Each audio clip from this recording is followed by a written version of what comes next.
bu məsələni nəsə çox görürəm, yaza bilməyən var, ya da ki, çox səhv edən var. Ona görə ümumi şəkildə paylaşmaq istedim bəlkə. Kömək olar. Yəni qaydanı biləndən sonra məncə digər məsələlərə də, oxşar məsələlərə də tətbiq eləmək olar. Bu baxaq nə deyir burada? Deyir, sükunət vəziyyətindən hərəkətə başlayan cismə təsirdən qüvvənin əvəzləyicisinin zamanlıq qrafiki verilir. İlk 10 saniyədə 20 metr yol gedir. 30 saniyə ərzində nə qədər yol gedir? Yəni 0-dan 30 saniyə ərzində ümumi getdiyi yolu tap deyir. Yəni nə deyərdim mən bu məsələ haqqında? Hələ işləməyə başlamamışdım. Deyərdim ki, bu iki dənə hərəkət aldı. Niyə? Biz deyirik ki, baxanda bərabər təcilli hərəkətə baxarıq və eyni cismə tətbiq olunur. Eyni cismə tətbiq olunursa, kütlə hər biri üçün, hər iki hərəkət üçün də eynidir. Amma bu eyni hərəkətdən söhbət gedə bilməz. Niyə? Kütlə eyni, amma qüvvələr fərqlidir. Deməli, təcillər də fərqlidir. Təcillər fərqlidirsə, bu artıq fərqli iki dənə məsələ kimi baxılır. Yəni burada da bir dənə vacib detal var, bir dənə maraqlı detal var. Yəni onu bilmək elə məsələni həll eləmək deməkdir. Bu ikinci hal, bunu birinci hal desəm hərəkətin, bu da hərəkətin ikinci halı olsun. Bunun üçün olan son sürət, bu hərəkət üçün olan son sürət, bunun üçün olan başlanğıc sürət demək. Yəni 10 saniyədə birincinin sürəti, son sürəti nədirsə, bu ikincinin başlanğıc sürəti odur.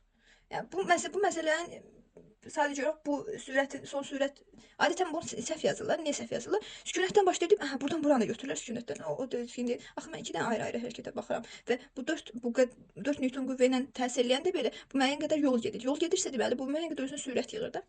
İndi məsələni işləməyə baxaq. Birincisini işləyək. S bərabərdir 20. Deyir 10 saniyə ərzində T bərabərdir 10 saniyədə 20 metr yol gedirdir və sükunət vəziyyəti. Sükunət vəziyyəti varsa avtomatik V0 yazıram 0. Yaxşı. V0 sıfırsa sadəcə bir hərəkət növüdür, yeniləşən hərəkət. Yeniləşən hərəkəti üçün də gedilən yolun əvvəlcə düsturunu yazım. S bərabərdir. S yazaq da SX bərabərdir. T kvadratı bölünsün 2. S var, T var. A-nı tapaq buradan. Birinci hal üçün nəyə bərabər olar? 20 bərabərdir. A vurulsun T'nin kvadratı 10 kvadratı 100. Yazım elə belə. Bölünsün 2. Buradan da 40 bərabərdir 100 A-ya. A da bərabərdir 0. Buradan 2 vergi alarsam 0,4. Yaxşı. A 0,4'dür. Kütləni tapaq. Yaxşı. Bu hərəkətdə kütlə qüvvə nə idi? 4 Newton. F də bərabərdir. Newton ikinci qanunu bilirik də. F bərabərdir. MA. F əvəzləyici bərabərdir MA. 4 bərabərdir. M vurulsun. A da 0,4. Buradan taparam ki M 10 kiloqramdır.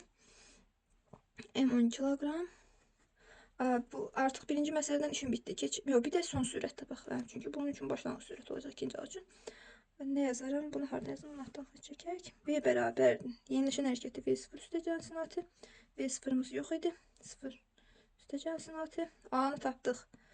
Nə tapdıq? 0,4. T də 10 olarsa 4. Yəni ki, bu nə deməkdir? Bu birinci üçün sondur. Bax, V son. Birinci hərəkəti üçün sondur. İkinci hərəkəti üçün başlanğıcdır. Bax, bu ikinci hərəkəti üçün V0 bərabərdir 4 olar. İndi nə verilir burada? Burada 2 verilir. Qüvvəni F bərabər. Buraya əksiyasını verir. -2. -2 bərabərdir. Yazsam F əvəzləyici bərabərdir. M-dan 2 bərabərdir. M nə qədər tapmışdıq? 10 kiloqram. A-nı da bilmirəm. İkinci hərəkət üçün. Onda A da bərabərdir. -0,2. Yaxşı, başlanğıc sürəti tapdım. İkinci hərəkət üçün 4. Təcildə tapdım -0,2. Yəni bu nə deməkdir? Bərabər yavaşlayan hərəkət X oxu istiqamətində. Sonra 10 saniyədən 30 saniyə 20 saniyədir. Bu 20 saniyə ərzində gedilən yolu tapın. Artıq ikinci hərəkətə baxıram. 20 saniyə üçün 10 saniyədən 30 saniyə. Bura başqa hərəkətdir. Bu ikinci hərəkətdə neçə saniyə yolda olur? T bərabərdir 20 saniyədə. Başlanğıc sürətimi tapmışdım. V0 4. Təcilimi tapmışdım. 0,2. Tapdım. İndi gedilən yolu tapa bilərəm asanlıqla. Bunu ayıraq belə. S bərabərdir. V0T minus AT kvadratı bölünsün 2. Bərabər yavaşlayan hərəkət üçün yolu düsturu. V0 4 bərabər 4 vurulsun. T 20 saniyədir. Yazıram 20. Çıxılsın. A-nı tapmışdım. 0,2. Vurulsun.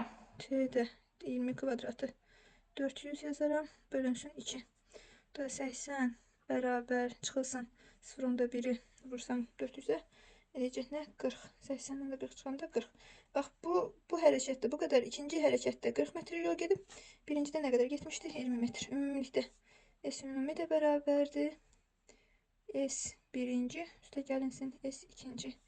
Gedən yollar o da bərabərdir. 20 üstə gəlinsin 40. 60 metr. Bu qədər. Əsas buranı bilin ki, burada 10 saniyə 2 dənə fərqli hərəkətdir. Niyə? Qüvvələr fərqlidir. Bunu bəzən təcilin zamanı asılı qrafikində verilir. Təcillər, qüvvələr fərqlidir. Amma eyni cismə tətbiq olunursa, kütlə konstantdır. Yəni eyni cismə tətbiq olunur. Yəni dəyişə bilməz. Eyni cismə tətbiq olunur.